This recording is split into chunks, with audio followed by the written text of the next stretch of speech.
Hello everyone, my name is Christian Eschbach, and welcome to another one of my album reviews.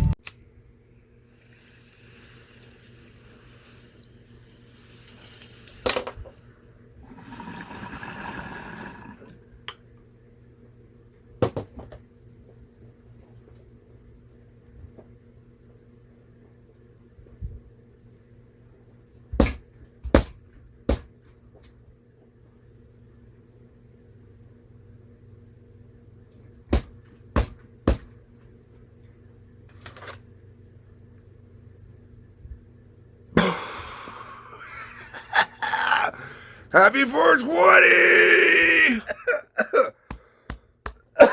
Oh, shit. Oh. Well, I hope you enjoyed that intro, folks. Okay. So, album review 420. It's only appropriate I do Cheech Chong. This is the wedding album. Now, the reason why I did a joke from Up in Smoke is because of the direct correlation to the movie Up in Smoke and this album. Namely, one of the most popular and iconic rock songs to come out of the 70s. Earache My Eye, which is track 5 on here. Now, before I get into track 5, I want to point out that everything on here is written in cursive. I can read cursive, I can write cursive. It's really messy. But because of how small the font is on the compact disc as opposed to what it would be on a full vinyl, I'm just going to read the titles off the screen. Okay, so you see me reading off the screen, that's what I'm doing. I'm reading the titles. Now, the album opens up with Championship Wrestling. This is brilliant. This is a classic WWE, WCW, late 70s, early 80s kind of wrestling match. Actually, this would even been before that. This album was recorded in 1974. Great year. Great year for both music and clearly for comedy. All right, so this was recorded in 1974, so what I'm trying to get is this would be early wrestling. A lot of grappling, a lot of holds, not a lot of drop kicks, not a lot of what we think of as wrestling today. With the Championship Wrestling, basically you got a couple, it's this great two-layered thing going on. So you got the wrestling match being called out, which is kind of fun and everything like that on its own to kind of listen to. As a kid, I recorded tape recordings of wrestling matches. Just something fun to do. Then you got, on top of that, you have a couple making out on a couch and all the slobbery grossness of a couple making out on a couch, over-exaggerated for the purpose of recordings. Now, this is great because basically they line them up so it syncs perfectly, so the wrestling broadcasters or commentators, are commentating on basically the action that's going on the couch. Brilliant. Absolutely brilliant. Now, this brings up something really important here. There are two types of comedy albums, more or less, all right? You have comedy albums that are stand-up comedy recorded onto an album, which I don't believe I've covered yet, but I should. George Carlin, for example, is a perfect example of that. Great stand-up comedy recorded for an album.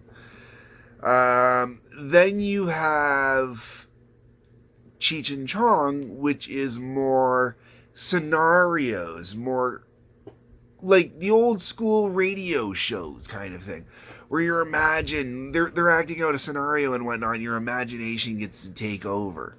So when you're listening to Championship Wrestling, you can actually picture a TV on in the background while this couple's going at it hot and heavy on the couch. It's really great. And it's a great set of humor. Wonderful way to open up the album because it's both witty and basically dick and fork jokes all at the same time, All right, moving on, we have The Other Tapes. The Other Tapes is is literally the only thing on this album for me that is forgettable. All the years I have listened to this album, every time I have gone through this album, I've had this compact disc since probably the very tail end of the 90s at the latest, okay? Like, this has been in my collection for a very long time. It has been very well played, very well loved. I still pull tracks off of it to put into mixtapes to this day. And I'm going to come back to one of those, which we've already discussed, Earache My Eye. Anyways, going on, the other tapes, just after all these years, I still blank on it. Testimonial by R. Zimmerman, 22 seconds. This is a great little joke on someone dying of emphysema saying how they still support smoking. This was back when the anti-smoking thing was starting to become a real deal, and, you know, the tobacco companies were really trying to fight back against, you know, claims of tobacco causing cancer, this, that, and the other thing, or being addictive, this, you know. So that's where that went from. It's a great 22-second little segment. Nothing special. Then we're on to Hey Margaret. Okay, Hey Margaret is brilliant. Needs some explanation, especially if you're younger. There's a lot of kind of things in here that you might not understand, but can easily be changed into something modern at the same time. Hey Margaret, back in the day, in the 70s, especially in New York, stuff like that, you could walk down Times Square, and there were a bunch of movie theaters that, you know, dealt with exclusively showing dirty movies, whether it be softcore or hardcore. I'm not 100% sure. Different states, different laws on what they could get away with, kind of thing. Basically, anything that had the solid X rating. Okay, that was nice and cheese. So, anyways, couple go in to go watch an X-rated movie, and the husband's all like into it, and Margaret's all like not into it, and she's all squirmish, and she's you know. He's all like, hey, Margaret, check this out. Oh, check it. And then black guy comes on the screen. And, you know, there's a bunch of racist remarks being made. Take into consideration that the two guys making the racist remarks are a mixed white Asian. I'm sorry, I don't remember which Asian. And then someone that would now be classified as Latino. Would have been Mexican at the time. No type of racial discrimination was off limits to these two, okay? And I'm not going to hold any of it against them because it's really good. It kind of plays out actually with a joke I even made the other day. So what happens is the black guy comes on screen, and the husband starts, you know, he makes a few little racist jokes, but Margaret starts getting into it, and he's not cool with this. And then, you know, the cliche of black guys in porn, right? So there's this, you know, he's getting all bent and twisted. It's just this great little storyscape. And where I was going with, I've even made a joke about this recently, is there was a recent thing about Samuel L. Jackson liking hardcore porn on Twitter that involved, I believe, a group activity of gentlemen of the black color. I know that just sounded horrible. I'm sorry, that was not supposed to sound the racist the way it did. But then a white girl. And, you know, so you know where what type of adult entertainment we're talking about here. And I made the joke that the only people getting offended by, you know, Sam Jackson hitting like on this are people that are like the husband in Hey Margaret, like, you know, want to have issues with black gentlemen and white girls and pornographic activities. I said a naughty word. Okay, moving on. After the Hey Margaret, we go into Earache My Eye. Now, I have discussed Earache My Eye before because I discussed it when I covered Cheech Chong's greatest hit. Now, Earache My Eye, most people don't understand why the song has the name that it does, because if you listen to the song, which is basically kind of like a punk rock song about being a transvestite, you don't. And little tidbit, the name of the band that performs it is Alice Bowie, according to the movie Up in Smoke. Okay. So you know where that's going, where the idea came from for the song. All right. Now, Earache My Eye is a great song. I love the song. I perform the song live. It's just fantastic. And when I do it, yes, I do the Cheech voice, because you got to do the Cheech voice when you do it. My mama talked to me, tried to tell me how to live. But that's it. It's doing the Cheech voice. You're not making fun of anybody else. You're literally doing the Cheech voice. It's paying homage to one of the funniest dudes ever, okay? So I gotta be really careful, I feel like, with this one. It's just really weird. Okay, anyways. So with Earache My Eye, the reason why it's actually called that is because of the second half of the song. The first half is the song itself, and even that's not entirely it, because first you hear an alarm clock go off, and then you hear the record start up, and then you hear a big scratch, and it's because Dad came in, and now Dad's screaming and yelling at the kid. The Earache My Eye comes from the screaming and yelling at my kid part, which isn't the music part, and it's the music part that gets loved. And yes, I use the actual song from the Greatest Hits one. I put it on mixes on a regular basis, only because if I'm out riding my bike or whatnot, the rest of it's really great, but it really kind of throws off your rhythm when you're riding. And Earache My Eye's got a great kind of rhythm to it when you're out riding your bike, or stuff like that. So yeah, just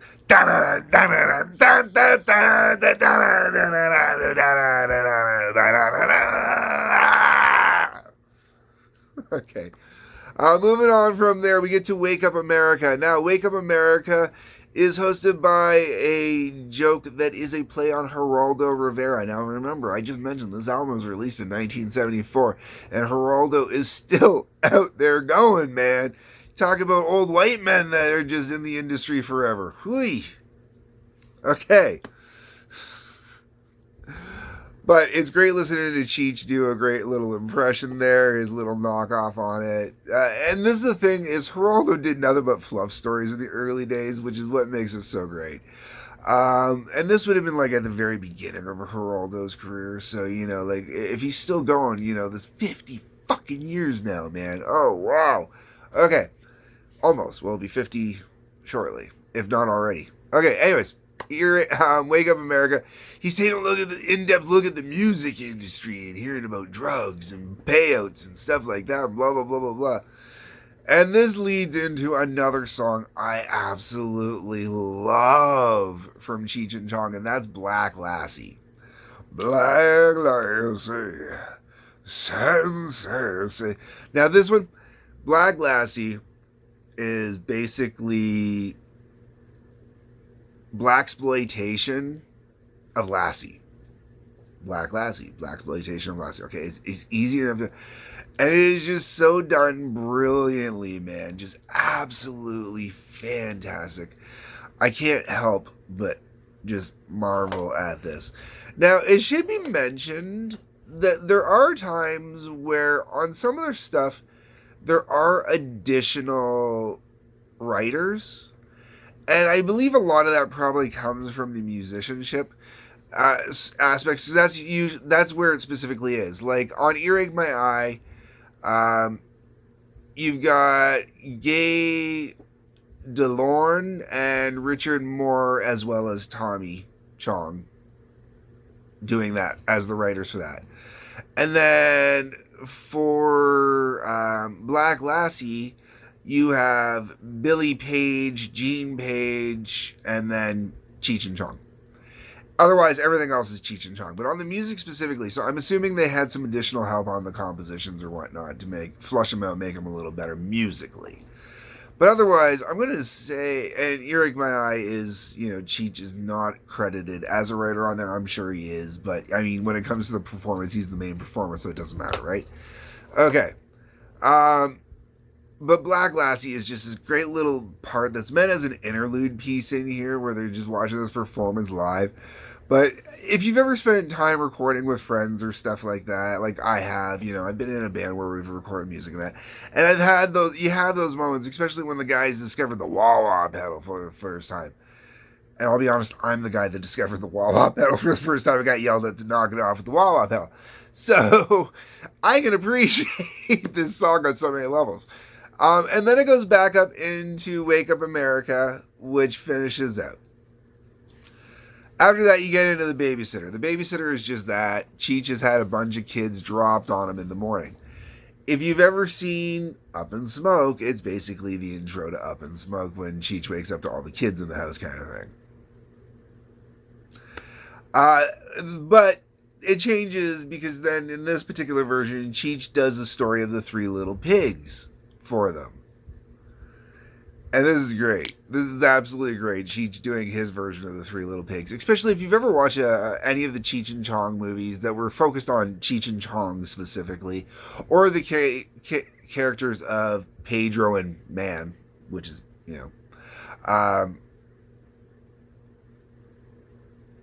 Pedro messes up lyrics on everything. He changes everything. He messes up stories on it. So to hear him do the Three Little Pigs is fantastic. I just absolutely love it. And then you get into coming attractions. And coming attractions just that it's them doing skits, little micro skits that are supposed to be at a drive-in theater where you're watching the coming attractions. It's really good. I absolutely love it. You have to own this album as far as I'm concerned. It is a fantastic album. Everybody should own it. As far as Cheech and Chong go with the albums, I think you should own all the albums. All the albums were brilliant. I should have covered more than I have covered by now, but the reality is over the years, they haven't been easy to come across for me, and I'm at the point where I think I'm just going to have to break down and see where I can get them from so I can finally have them. I did have Big Bamboo on cassette, and I probably still have the cassette floating around somewhere in my house because I love the cassette. Whether or not it still plays is another story because I probably worn it out. Big Bamboo was actually the very first Cheech and Chong anything I had, so I could recite Big Bamboo from beginning to end for you almost now still, and I haven't actually listened to the tape and I don't know how long. There are the other albums out there and I don't know them as well because I did not have copies of them, unfortunately. Once again, like I said, not as easy to come across. Anyways, folks, I'm going to work on that for you because I've really enjoyed doing this. This is actually, it's taken 3 separate takes to do this review, and this one was my favorite. Okay, so for that reason, all the work I put in to try to get an episode put together that I liked here for this, I need you to please leave me a comment. Let me know what your favorite Cheech and Chong bit is. I don't care if it's from a movie or if it's from one of the albums. I have discussed the greatest hits album, or the greatest hit album, so you can always go and look at that one, or listen, that one. Because I thought about opening this one up with Dave and chose not to. Alright, everybody, like button, subscribe button, bell for notifications. When you're on your way down in the comments, there is a link for Patreon that is down there. Join and follow button if you are on Rumble. Peace, love, take care. That was a lot of handwork. Next time, folks.